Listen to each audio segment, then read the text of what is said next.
Olá amigos, eu sou o Thiago Bizzi e este é o Farol LS referente ao fechamento do pregão do dia de hoje, sexta-feira, dia 26 de agosto de 2016. Vamos então às movimentações do mercado, hoje um dia bem agitado, a gente já esperava por isso, né? Apesar do dia muito agitado, a gente teve mais um dia onde a variação no final das contas foi praticamente nula. A gente teve uma queda de 0,01% no gráfico do índice Bovespa. E como candle, a gente teve mais um doji de grande amplitude. O mercado se movimentou aqui, teve uma amplitude de uns 1.400 pontos. E foi mais um dia onde o mercado iniciou o dia, né, com movimento de alta e depois devolveu essa alta, deixando sombra superior. É o quarto pregão seguido, né, que a gente tem sombras superiores, no geral, significativas. Hoje também é sombra inferior, mas não tanto. Né?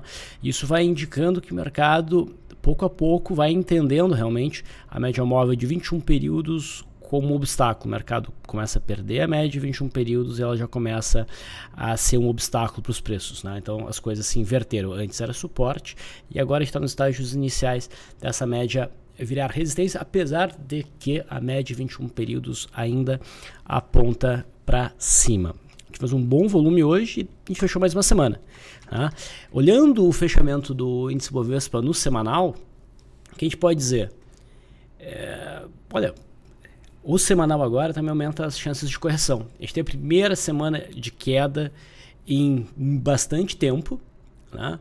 Então a gente não conseguiu bater aquela sequência de altas de 2005, né? A gente teve 1, 2, 3, 4, 5, 6, 7, 8, 9, 10 semanas consecutivas de alta. A última vez que a gente teve uma sequência tão grande, deixa eu só ter certeza aqui, 1, 2, 3, 4, 5, 6, 7, 8, 9 em 2009, que foi um ano que o mercado subiu muito, né? É que 1, 2, 3, 4, 5, 6, 7. O mercado teve uma semana de queda ali no meio. Então, realmente, a última vez que a gente teve uma sequência tão grande aí de semanas consecutivas de alta foi em 2005. 1, 2, 3, 4, 5... 6, 7, 8, 9, 10, 11 semanas consecutivas de alta. Né? Tá, isso importa? Não, não importa. É só uma curiosidade. Tá? Mas assim, o mercado tinha a resistência do topo de 2015 aqui no semanal. O mercado testou, rompeu, é difícil dizer que rompeu porque a gente tem essa sombra, mas o mercado testou esta região aqui, foi um pouco para cima e agora volta para dentro. Tá? Muita gente olha o gráfico semanal e se na semana que vem a gente tiver perda mínima dessa semana, que é uma barra preta, olha, muita gente vai encerrar posições que adquiriram em algum ponto aqui. Tá? Então isso traria os position traders também para o mercado, né? Traria uma atitude de venda. Isso pode ajudar a derrubar o mercado, que é a nossa expectativa. Nossa expectativa, agora mais recentemente, mudou, né? Para uma correção nas próximas semanas. Parece que é isso que o mercado está desenhando. Tá? Eu baguncei aqui, né? Melhor assim. Bom, se tivermos realmente correção daqui para frente, o primeiro suporte que vai ser relevante para nós vai ficar aqui na faixa dos 56.170 pontos e depois disso o topo de abril e maio ali por volta dos 54.400 pontos. Por que teve tanta volatilidade hoje?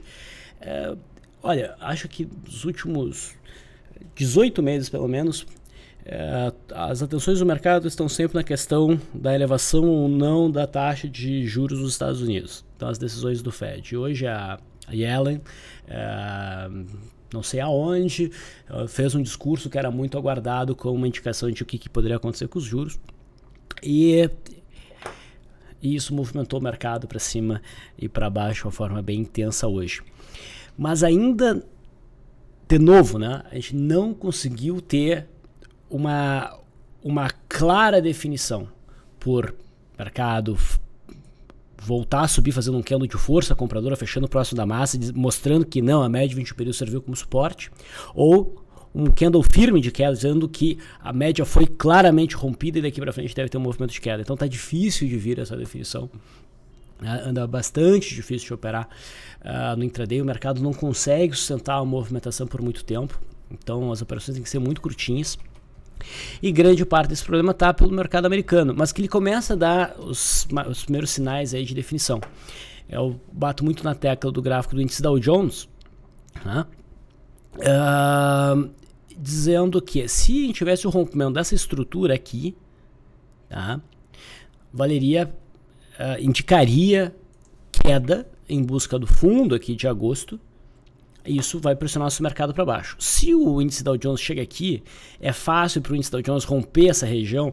Isso pode ter um efeito em cascata que poderia vir a derrubar os preços. E reparem bem como está a banda de Bollinger. Ok? Está bem estreita. Banda bem estreita mostra que a gente está num período de baixa volatilidade e o mercado oscila entre períodos de baixa volatilidade e alta volatilidade. A volatilidade está muito baixa. E geralmente o mercado compensa esses períodos de baixa volatilidade com alta volatilidade. Né? A gente não sabe se vai ser para cima ou para baixo, mas a gente suspeita que seja para baixo e aqui a gente começa a ter os primeiros sinais. A gente já tem, de certa maneira, um zigue-zague descendente. Tá? Se o mercado chega aqui, é fácil o mercado romper essa região porque as bandas começam a se abrir. Tá? Então é isso que eu quero dizer com efeito em cascata. Se a gente vier aqui mais para trás, a gente vai ver que essa região é o antigo topo histórico do índice Dow Jones. Tá? E se o mercado rompe essa região, isso pode começar a colocar um certo medo aí no mercado. Muita gente pode começar a sair por conta do fato do mercado ter perdido o topo histórico como suporte, espera que segure. Né? Isso pode vir derrubar o mercado de forma mais intensa, uma correção mais significativa do que essas correções curtinhas que a gente está vendo aqui. Algo mais aos moldes do que a gente teve entre abril e final de junho, por exemplo, ou que a gente teve em janeiro. Porque se o mercado vem para baixo e fica com cara de rompimento falso, esse rompimento topo histórico, tá? Um rompimento falso gera movimentos fortes, geralmente na direção oposta. Tá? Se vocês lembram, quando o índice Dow Jones fez essa tentativa aqui de romper e não conseguiu, no dia seguinte voltou para baixo, eu gastei um tempo aqui falando exatamente sobre esse cenário, que, por exemplo, se eu tivesse posição comprada nesse mercado, a minha estratégia seria sair de posição comprada, porque o risco da coisa aí e ganhando amplitude e ganhando peso para baixo era grande, e é o que está acontecendo. E se o entendimento de que o mercado ia para baixo aqui, depois dessa última tentativa de romper, de ir embora, depois de romper, de tentar romper esse topo e ir embora, se eu tivesse errado na minha percepção de que esse mercado ia cair, era fácil reentrar, porque a gente teria uma estrutura fácil de ser entendida como rompida. Se o mercado fizesse isso, então a gente poderia reentrar. Mas o mercado realmente está indo para baixo. Tá? E por que eu gasto tanto tempo falando do mercado americano? Porque se o mercado americano cair com força, isso vai derrubar o nosso mercado. Não tem como não. Tá? O S&P 500 futuro está mais parecido com o nosso índice. Tá? E deixa eu só fazer o seguinte, né? Eu mudei a linha. A gente identificou esta cunha que começa a ser mais claramente rompida para baixo agora. É um padrão baixista também. Olha a entrada de volume que a gente teve hoje.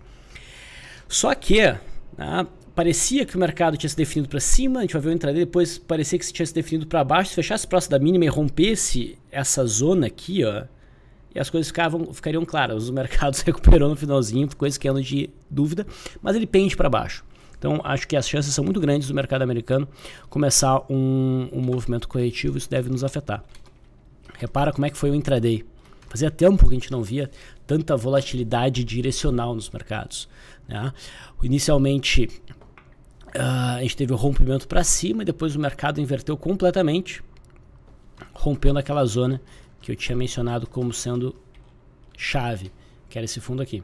Só que em vez do mercado ficar aqui embaixo, ele resolveu fechar com o movimento fica difícil de distinguir entre um pullback e um rompimento falso. Tá? Então as coisas nunca são muito fáceis. Mas eu acho que é para baixo. Tá? O cenário como um todo favorece uma movimentação baixista. Tá? Gráfico do mini índice. Tá? Grande amplitude de movimentação. Tá? Fecha com uma alta de 0,12. Tá? E aquele padrão de candle que não diz muita coisa, é um spinning top. Mas, novamente, a gente vê a média de 21 períodos segurando os preços. Tá? Então a minha expectativa é que o mercado caia. E quando o mercado se convencer que é para baixo, acho que ele acelera de verdade. Tá? Vamos voltar ao intraday. E olha a loucura que foi hoje. Essa foi a movimentação do mercado hoje. Tá? Foi bem difícil. Mas não foi muito distante do que a gente falou sobre ontem. Tá? A gente estava aqui ontem. Era isso que nós tínhamos, certo? E o que a gente falou? Bom, o mercado está num padrão meio triangular. Se ele romper essa LTB, tá? Existe chance do mercado buscar essa região aqui. Tá? A gente tem um canal de baixa. O ponto mais forte de resistência é o ponto extremo do início da contração, tá? Junto com essa LTB. Principalmente se o mercado atingir essa região também no tempo. Tá? E se o mercado não rompesse essa LTB ou fizesse qualquer setup mais vendedor aqui, aí a gente teria que brigar com essa zona de suporte. Abaixo dessa zona de suporte, provavelmente o mercado se definiria para baixo, mas a gente teria o incômodo desta linha de retorno. Tá? O que não deixaria o cenário muito fácil no intraday para ser percebido, né, como o mercado se definiu para baixo. Era mais fácil olhar pelo gráfico diário, né, se a gente tivesse um candle forte baixo. O mercado abriu em alta, tá? Foi fazendo um movimentozinho de alta, não gerou nenhum enquadramento em setup, a gente estava à espera da formação de um primeiro movimento. E daí aqui nós tivemos a questão do começo da fala da Ellen, né? Ela começava a falar às 11 horas, pelo que eu entendi, às 11 horas em ponto o mercado enlouqueceu, que eu acho muito engraçado, né? Tipo, o mercado não gostou do oi que ela deu. E o mercado caiu muito forte, vocês estavam acompanhando, e depois ele voltou muito forte. E nesse movimento aqui, pessoal, aconteceu uma coisa que há muito tempo eu não vi acontecer. Eu não tenho certeza, mas eu acho que foi o sistema da bolsa que caiu. Tá? Por uns 3 minutos, até o meu profit aqui deu uma travada. E é muito raro isso acontecer, significa que tem muita ordem no mercado e engasgou tudo. Tá? E depois o mercado se definiu para cima. Tá? Dá até para dizer agora que a gente tem um primeiro movimento, tá, com esse rompimento. E o mercado foi indo, foi indo, foi indo. Tem cara de ir, tem cara de ir. E aqui as coisas mudaram. Tá? Bom, daqui para frente o mercado caiu com violência. E acabou rompendo a linha d'água, rompeu o suporte lá embaixo, mas fechou em recuperação. Tá? Então, pode ter sido um rompimento falso. Não sei, o mercado tem condições de subir até essa região? Tem de novo. Então, como eu disse, no intraday ficava difícil. Se o mercado ainda tivesse fechado próximo da mínima, para talvez na segunda-feira ele vir e romper com força essa linha de retorno, as coisas ficariam mais claras. Agora fica um pouco mais difícil, porque essa linha corre, né, numa inclinação grande. Bom, repare aqui nos 5 minutos.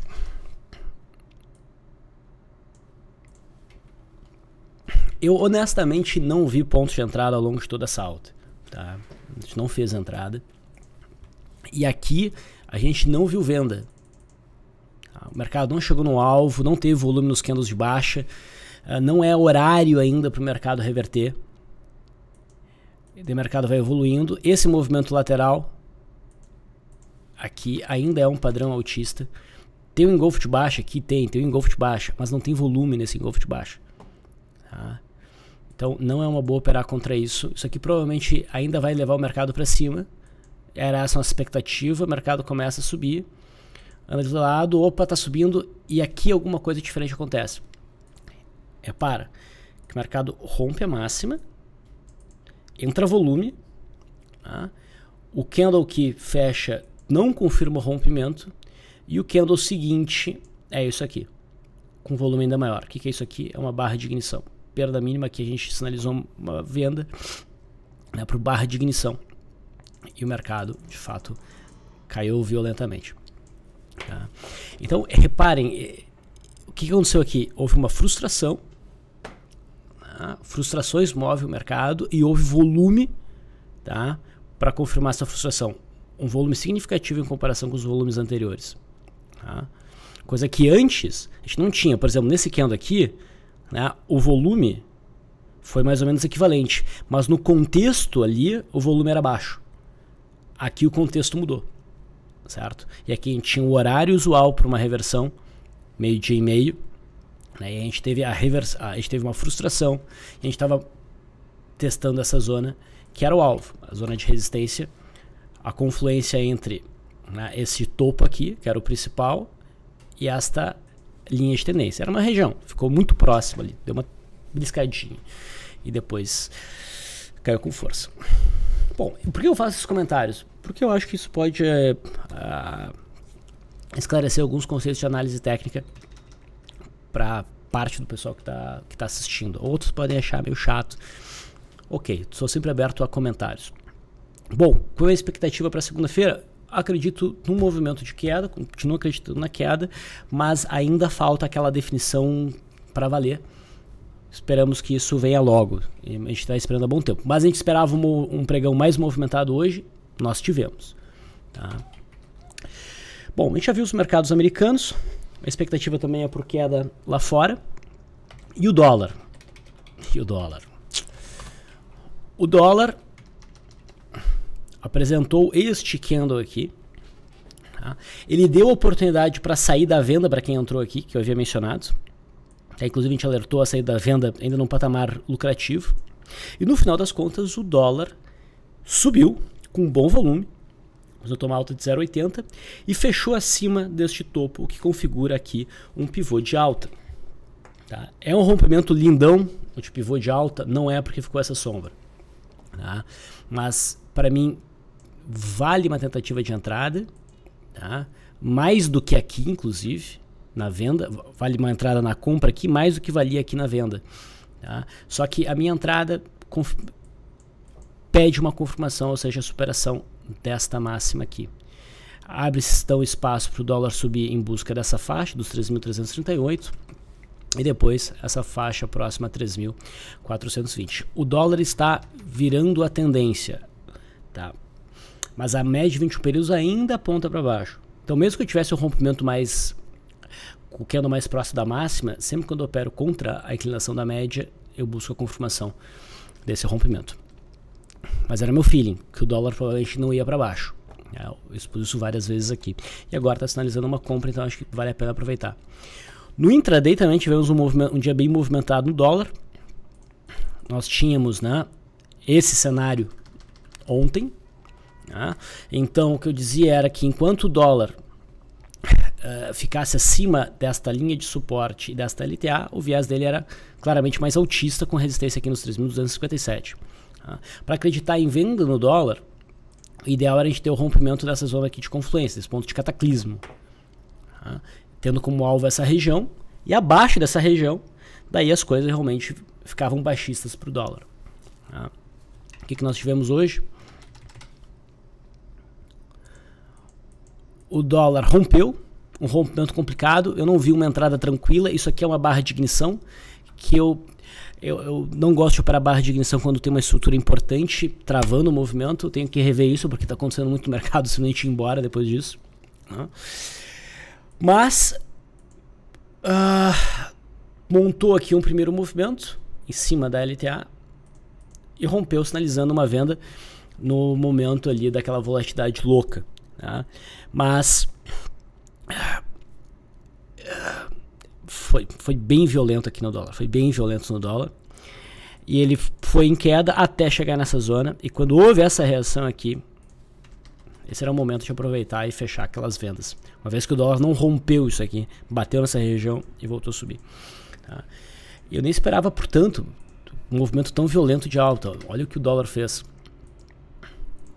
rompeu a linha d'água, sinalizou a compra, Eu mesmo não acreditava muito, o pessoal disse, não, tá muito esticado. E o mercado foi mais ainda e continua indo. Tá? Então o dólar fez o rompimento dessa região, a faixa agora dos 3.257 funciona como suporte e a expectativa é por mais alta no dólar daqui para frente. E isso é bom para aquelas ações ligadas ao dólar, como por exemplo a Fibra. Tá? A gente deu uma sinalização de compra aqui no dia 23, a gente passou um calorzinho nesses últimos 2 pregões e hoje o papel dá um sinal muito bom, porque a gente teve um movimento de queda na Fibra depois do rompimento com volume crescente, que causou um tremendo desconforto. O mercado chegou num ponto que tinha que respeitar a cabeça do pivô, respeitou e o volume de hoje bem maior do que os últimos 2 dias, equilibra a situação agora de novo em favor da alta. Então, inclusive, Fibra sinaliza aqui uma possibilidade de entrada por pullback. Tá? Então essa foi a movimentação do dólar, minha expectativa é por alta aí para as próximas sessões, talvez até semanas. E no juro, que anda um pouco junto com o dólar, tá? Nós tivemos o rompimento desta cunha descendente, que é uma cunha altista, tá? E não só temos o rompimento da CLTB, como também temos um pivôzinho de alta que vem com bastante volume. Tá? Eu não sou de operar juro, tá? E não entendo desses aspectos mais econômicos de taxa de juros e tal, e tudo mais. Mas isso aqui graficamente, tá? Entendo o básico, é isso que eu estou querendo dizer, tá? Tá sinalizando uma alta, tá? Então no curto prazo o juro deve subir para buscar o topo de julho em 12.410. Tendo dito tudo isso, acho que eu cumpri meu papel aqui de falar um pouquinho sobre esses principais índices e o dólar. Espero que o Farol esteja sendo útil para vocês. Sempre que tiverem comentários, podem utilizar a área destinada a isso no YouTube que eu respondo. Fico por aqui, um bom final de semana para vocês e até segunda-feira.